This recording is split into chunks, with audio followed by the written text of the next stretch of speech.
Now, this is Dr. Damages with the Biafrans who are protesting against the Nigerian government and what has been going on with the killings.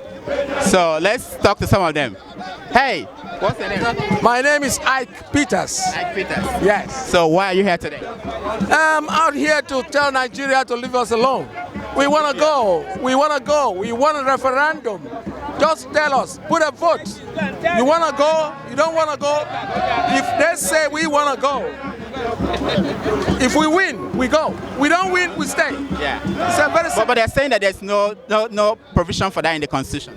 Beg you. Constitution has nothing to do with referendum. If you and your wife, when they marry, right? And the woman say, I want to go. You say, oh, no, for church. You will say, for better or for worse. What will you do? Kill her or beat her up? You let her go.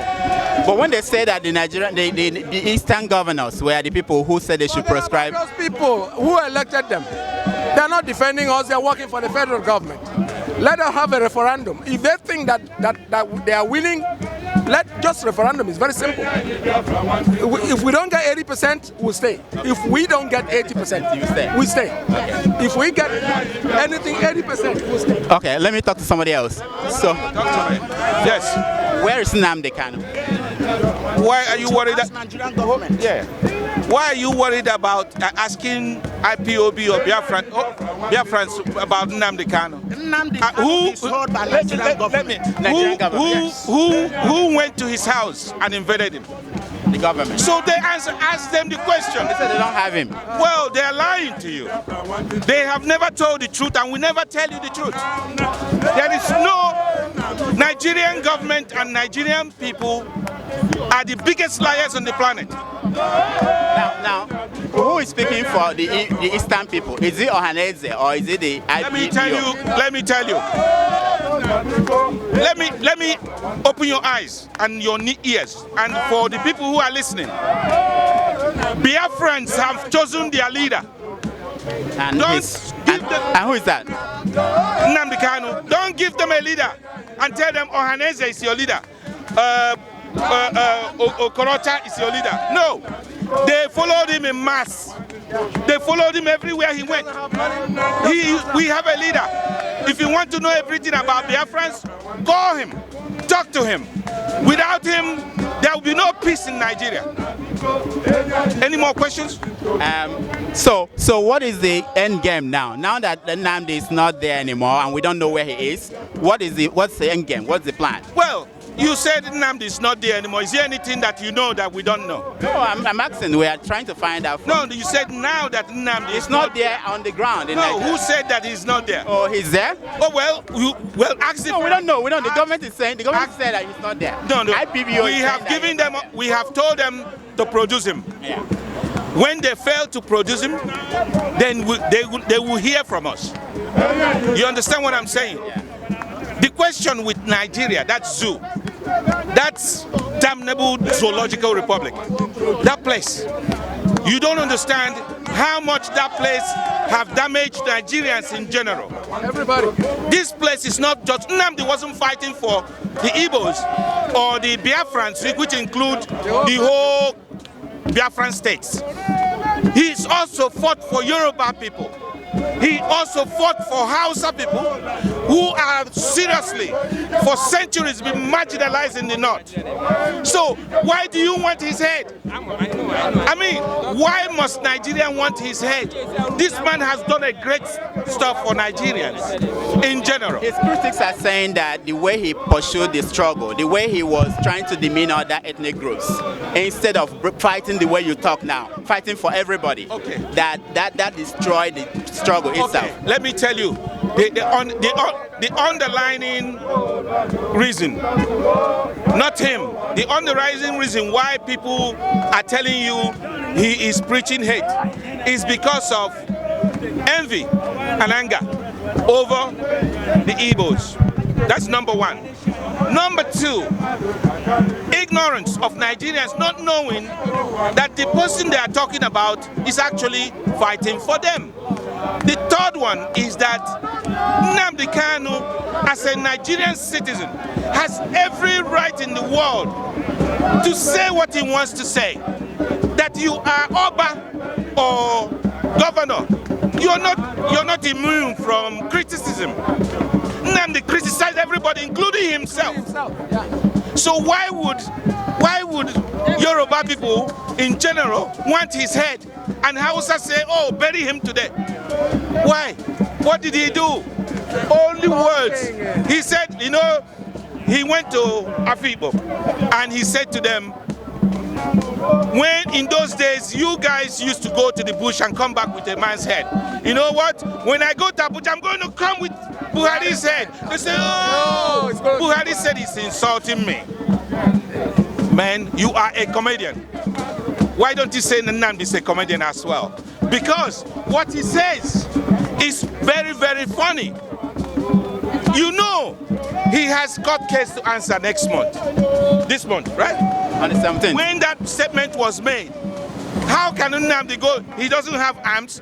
How is he going to bring Buhari's head? What do you think about the idea to have a Biafran security services, the secret service? Okay, right over here in this country, in America, there are security services everywhere. When I came to this country first, the first job I did was security.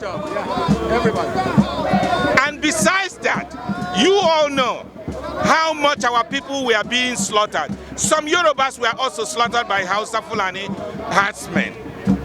The herdsmen were slaughtering people, right? So, and he continued, and before this security service was set up, there was slaughter in the churches down in the east. So Nnamdi Kanu said, okay, you know what? We're going to raise security service. Vigilant boys. No guns, nothing. So that they will be an eye to the public. Is that what a sin? But the critics say that when he says, asking the question, what is the model in terms of the struggle? Because is it the model of the Scottish, or the model of the Kurds, or the Catalonians? Yeah. Or is it the model? Is it the model of the Scot, or which was the model? What's the idea of how you plan to get it? First thing you must understand before you ask of the model, Nnamdi Kanu has already said the model. When he said, give us the day of referendum, because a call for referendum is not a call for war. So, and in every civilized organization or country, they allow the people to conduct a referendum. Referendum means, let me finish. Yeah. Referendum means, okay, if you say these people want to belong to Nigeria, let them decide by themselves. If they say they don't want to be part of Nigeria, let them decide by themselves. But give them the chance to conduct referendum. Another thing I want to say, Buhari, Asha Buhari was not the first wife of Buhari. You should know that. Okay, when the first wife leave, why is it that Buhari didn't kill his first wife? But look at the situation in Iraq and Spain. They had referendum. They called sad referendum, but the government is not recognizing it. So what is the? How do you overcome that? That does not mean anything, because why? In Spain, the people did not have armored car going around killing people. And in other places that you mentioned, they did not have armored car killing innocent people. Look at this picture here. They have killed 3.5 million people. From 1914 to today, they have been killing Biafrans, and they continue to kill Biafra. And do you know what the Hausa man said? He said, I'm going to bring the war to Nnamdi Kanu house. Why is that those Arawa people were not arrested? Why is it that when people say, give us a day for referendum, it means war? Why is it that in Nigeria, that when people say truth, the truth turns to treason? Why is it in Nigeria that a call for referendum has to be a call for war? Why can't Nigerian government said, okay, since you are demanding for referendum, let's conduct a referendum once and for all. If you win, then you go your own way. If you don't win, then we discuss how we can be one Nigeria. Why killing? Okay, let me go to somebody else. So, okay. Oh, hell, Biafran. My good friend, how are you? That's good. All right, so. Yeah, I will. So the question is, you've had the position of the government, what Buhari says in every speech about the activities of the Biafrans. What is your view on how to go forward, knowing that the government is not receptive to any idea of having a referendum? A dictator like Buhari, we know his history, right? From being a military head of state, and we know the brutality with which he governed. So we're seeing the same thing being repeated right now in his administration.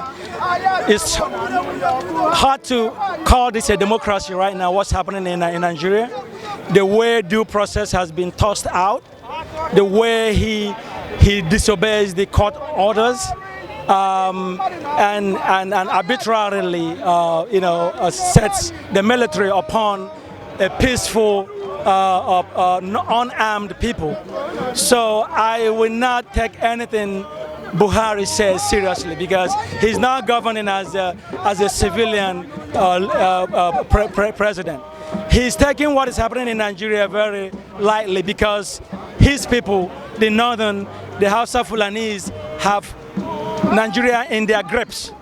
The benefit of Nigeria's wealth has only accrued predominantly to his people, to his region.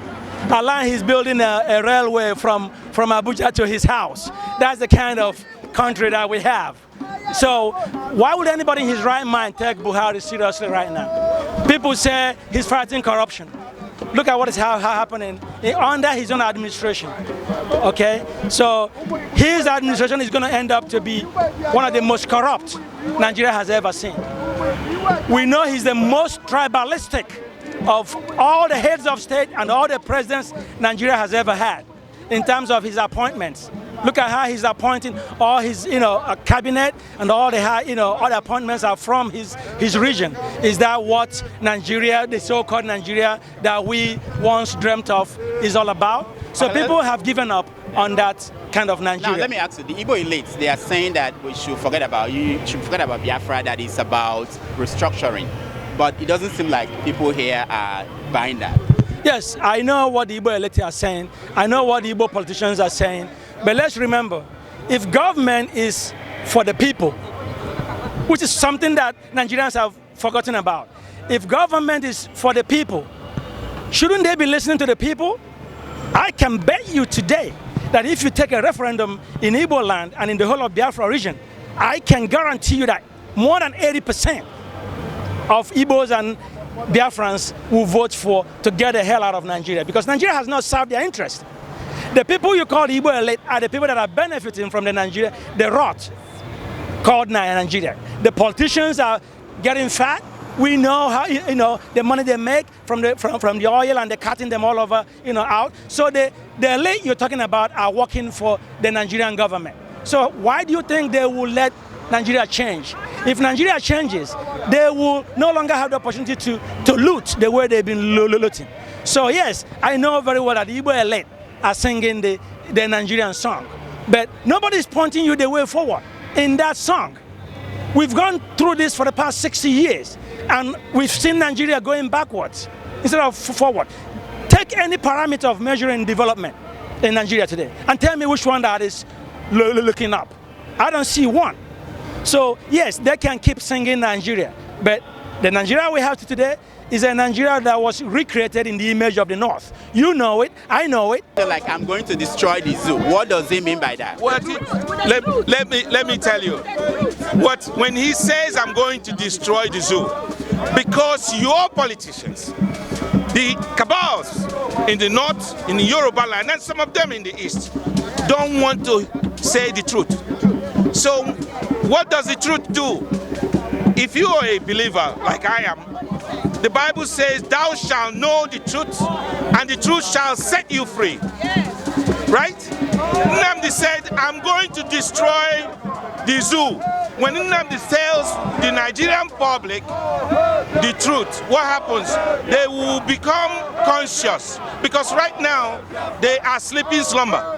Now, there are some Igbo people who are worried about activities of Biafran groups that lead to the death of young people at home, especially people who are abroad. And they criticize people abroad and say they are the people who are encouraging young people to go and be killed at home. What do you say to them?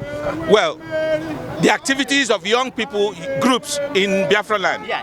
Biafran young kids who are being killed by the military. By the military. Police, yeah. Well, you see, the military in the first place belong in the barracks. When our Nigerian, or even in a better word, the zoo, when the zoo's territorial integrity is threatened, the zoo army will come out and go and defend them. This is what it is. We are no longer in military regime. The military uniform boys should be in the barracks. Period. Allow the police. What the government should do, strengthen the police, make the police to be more responsible. You understand? To be able to handle the situation in Nigeria. Not to use the army, but look at what happened. You know, there are news that is not reported. Over 3,000 Biafrans. Look at this. Over 3,000 Biafrans were slaughtered. They were killed. And nobody is reporting it up till today. Okay, let me hear from other people because Okay, before you go, I want you to watch this video when you get home. Okay.